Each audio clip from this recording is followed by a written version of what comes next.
Waalaikumsalam. Al-Fatihah.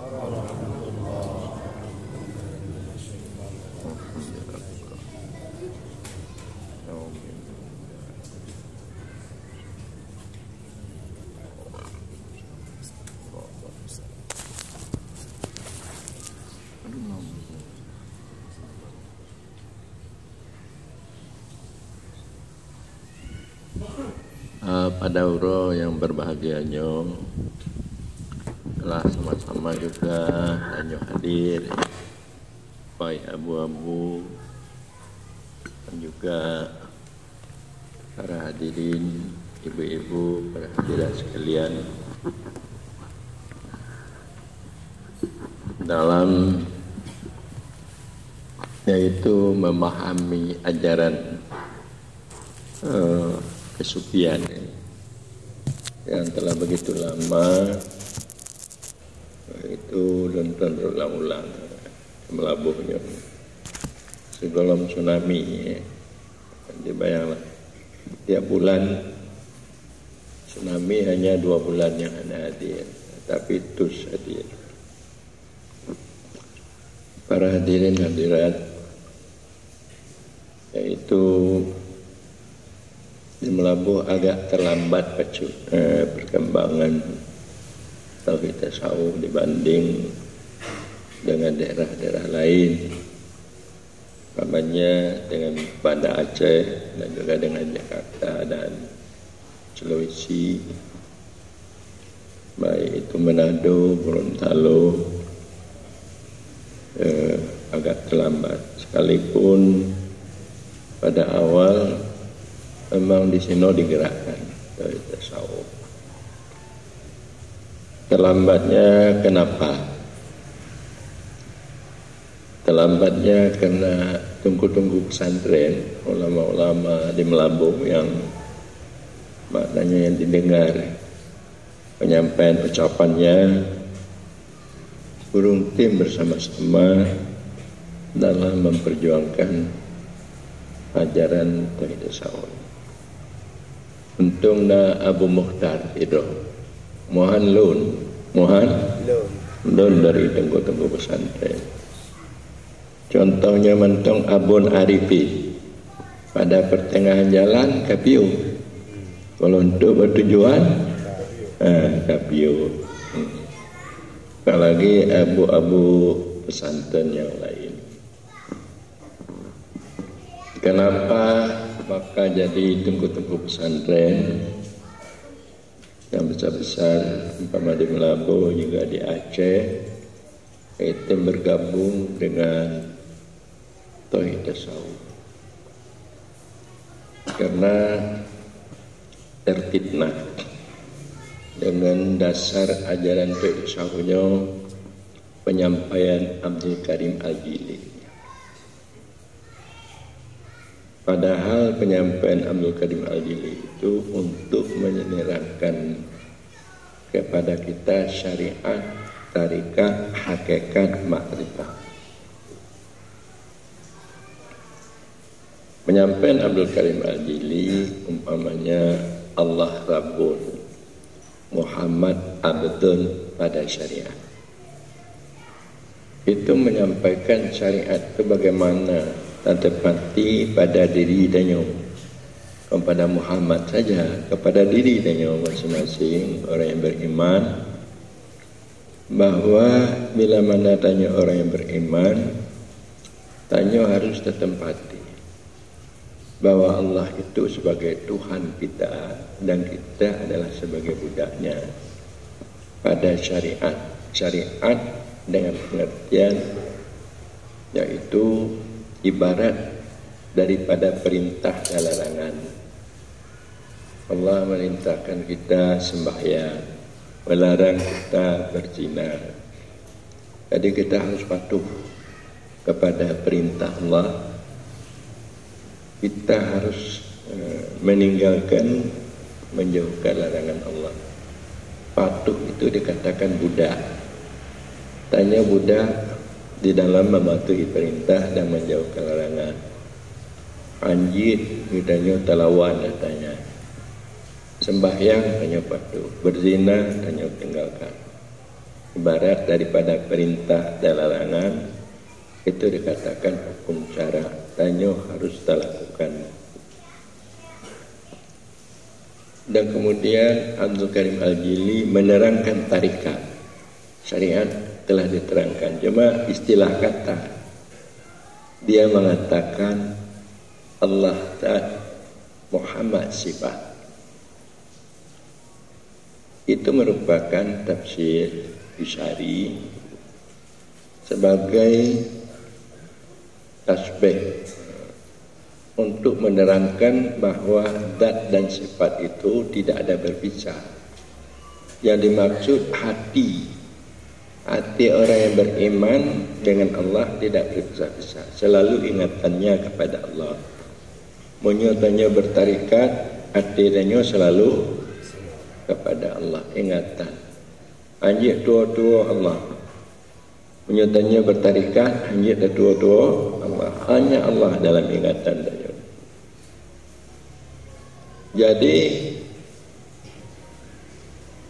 kon umpamanya mau disebut Allah dan Muhammad sifat, berarti Muhammadnya kaji ke sifat Allah.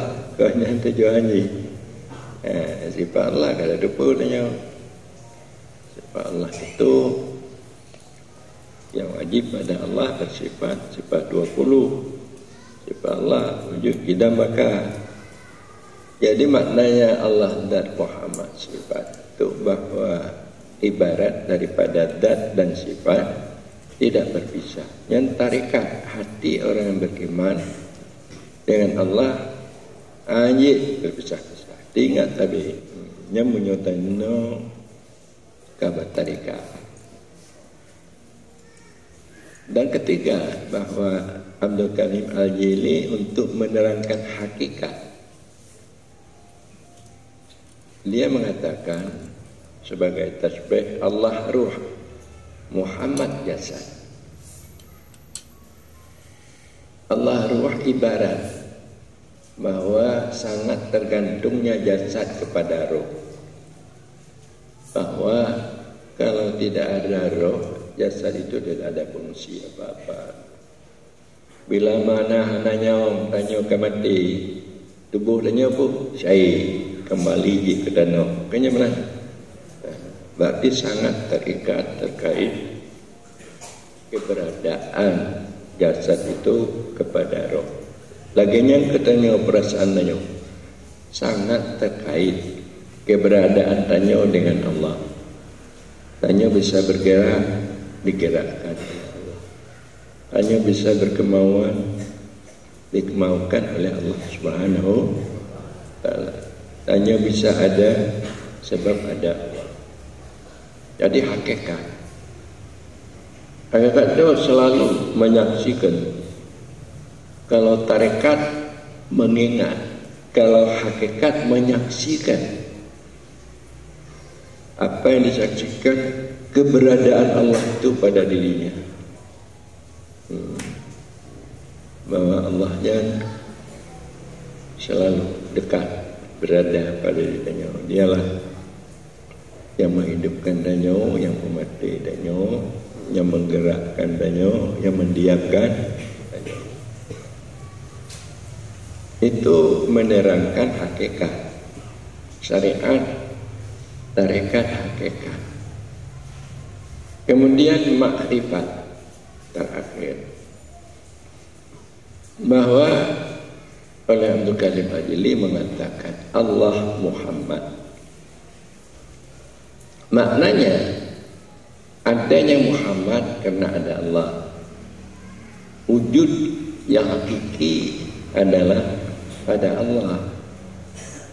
Jadi Muhammad ini limpahan daripada wujud Allah. Muhammad berarti kita alam semestanya. Maka Muhammad itu punya orang beriman harus berkeyakinan seperti itu.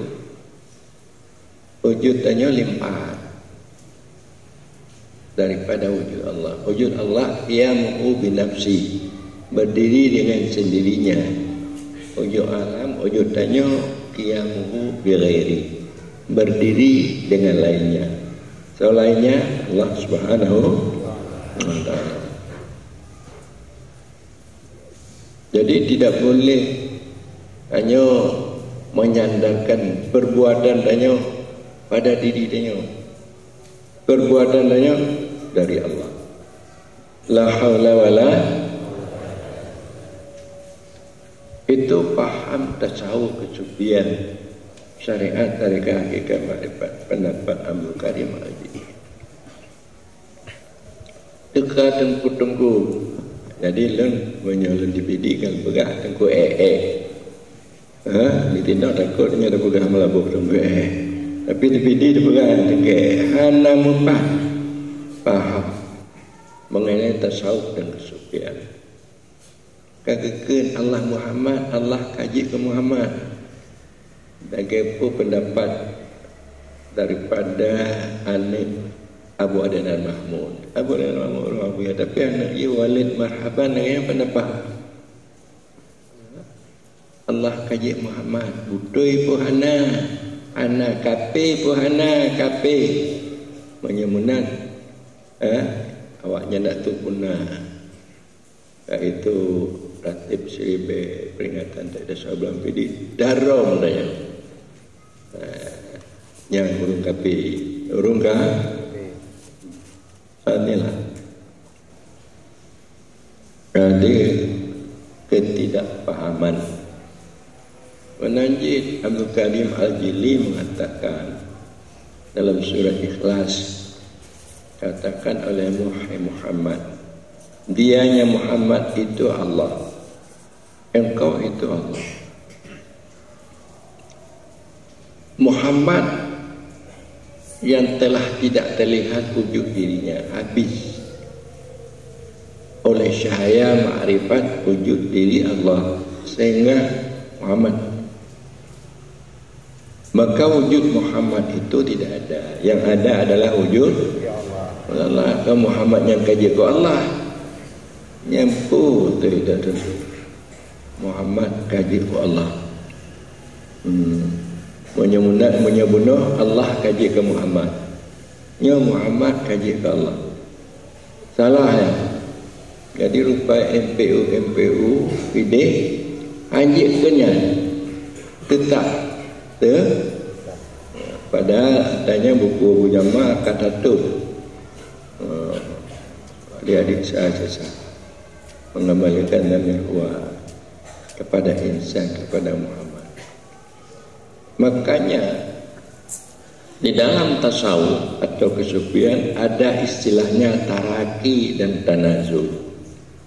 Itu tidak ada istilah di dalam akidah iman, dalam hukum syarah. Taraki dan tanazul. Taraki ini meninggi, naik. Maknanya naik kita mengingat Allah sehingga hilang kita. Itu dikatakan insan itu Allah. Kagadoh yang Allah taraki. Kemudian tanazul, bahwa dia melihat bahwa alam semesta ini adalah merupakan limpahan daripada wujud Allah. Pada hakikatnya wujudnya tetap pada Allah. Tidak ada pada alam semestanya wujudnya. Makna wujudnya perbuatan di perbuatan danyo lagi nyo hana badanyo wujudnya ba Allah. Kemauan danyo menanci hana badanyo ba Allah. Cuma limpahan daripada kemauan Allah baru nadanya berkemauan. Limpahan daripada perbuatan Allah baru danyo berbuat. Jadi istilahnya taraki. Taraki itu sama dengan insan itu Allah. Artinya insan itu tidak ada lagi, yang ada Allah. Karena taraki naik. Makna naik itu melihat asal, melihat asal. Asal. Ke asal dia, asal buat dia. Allah. Allah taraki tidak. Tanazul turun. Arti melihat dakhir daripada wujud Allah yang pada alam semesta. Pada alam semesta ini tidak ada berwujud wujud Allah, dia melimpah. Itu dikatakan Taraki tanazul dalam ilmu tasawuf kesepian. Jadi ada-adanya di tempat-tempat pesantren kita macam inilah gunanya supaya kita selalu dapat bermusyahadah dekat dengan Allah. Mudah-mudahan dalam segala urusan tanya baik ibadat tanya muamalah tanya dibantu oleh Allah Subhanahu wa taala. Amin. Ulun kabar kali-kali lempugah bawanya. Ulun pugahnya tayang kepada dengku-dengku pesantren. Kebanci. Sebab ulun lebih hawa je ke dengku pesantren daripada dengku-dengku pesantren yang lain. Dengan makna artinya kurang bercahaya loh. Waktu dengku pesantren kurang bercahaya. Anda lenturi, anda lemupat. Asisten lun Tengku apa namanya Tengku Sulaiman entam saja melabuh kena lepas pulang komandan mata Tengku pesantren hana hoyang lip ni mau putar-putar benda. Tapi bila mana ulun berkhidmat tauhid tasawuf tu supinya ulun telah dikenal di mancanegaranya. Menyugur dalam pegah untuk abu-abuan pre you pre tempat penginapan, pre makan, pre transport, menajik menandu, menanya kata. Jadi itu semua adalah keberkahan dari ajaran ihsan atau tasawuf kesufian. Ulun mengharapkan cik benar dengku-dengku benar lagi nya. Baik cawang hanya pokok proposal. Minta gaji, minta peng buat pemerintah. Tak pangkat MPU-nya, mentemennya, wang jalan, wang yang 2 sen. Jadi mulai menginginkan dengan pesantrennya bu hebat, bu diperlukan. Tapi terpengaruh remaja lah ngantor terpengaruh. Dengan Tengku Daud Gandami, dengan Tengku Abu Tumin, kakung putar-putar ayunan. Yang inilah tasawuf kesufian. Awak-awaknya nak hana tuluk. Tuluknya hana truk. Depu ramana tuluk. Suluk itu untuk tajarud daripada alaek dan awaek. Supaya tersingkir di dalam batin danyo alaek dan awaek. Penghalang dan sangkutan. Itu penghalang sangkutan lewat danyo keluarga, ane, indong, yang sangkutan. Jadi bila mana tanya dulu, yang gadoh nak ingat leh, kau ane, ku indong, tempat tinggal, kungon. Jadi bila mana mantong katanya, berarti untuk dapat katanya bermakrifat nak dapat. Alaek dan awaek mantong tinggal kerediki. Menurut ingat bagi mulia ada go untuk membalan. Jadi itu hilang alaek awaek. Tidak ada pada hati kita indong, ane, umoh, ngon, analia. Anak ingatnya keriki pemulianya awaek. Takit, bakit. Yang bentakit benda macam. Walaupun takit nak ada ingat ke takitnya. Musibah itu adalah awaek. Ngompu terbegadah ya, ngontulu, Baik dia. Ini di mana? Supaya tanya los ingatan tanya kepada Allah, mendapat cahaya makrifat atau hidayah dalam batin ini. Jadi yang mengharapkan kepada dengku-dengku yang hadir, berjuanglah anda.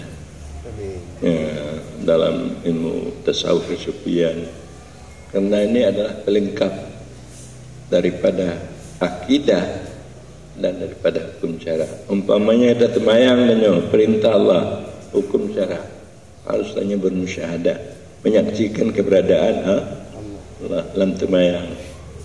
Mukat tanya tak perlu campi, tak perlu ukut.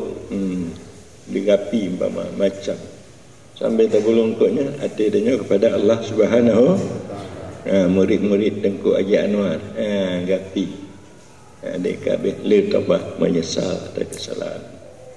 Mudah-mudahan demikian sajalah. Wallahu a'lam bishawab. Assalamualaikum warahmatullahi wabarakatuh. Gimana?